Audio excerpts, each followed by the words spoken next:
สวัสดีค่ะพบกันอีกแล้วกับตุ๊กตาพาฝันมื้อใหม่วันใหม่สดชื่นสดใสมากค่ะกินกาแฟนำกันนะคะเด้อมาเด้อบรรยากาศข้างนอกค่ะเบิ่งกัน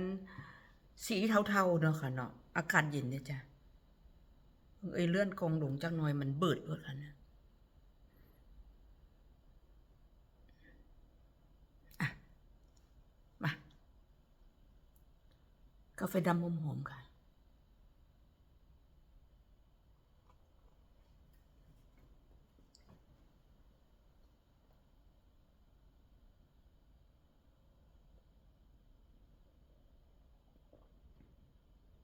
สิ้นใจได้จ้ะมีแหง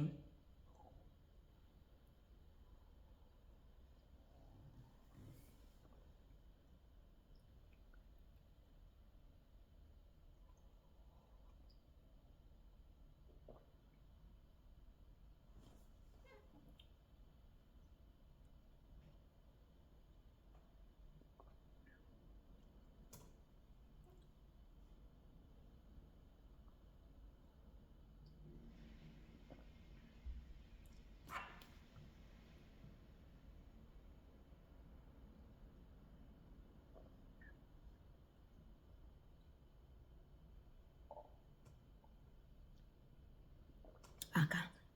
หมดไปแล้วอันสุขภาพแข็งแรงกันทุกบ้านจ้าสวัสดีค่ะ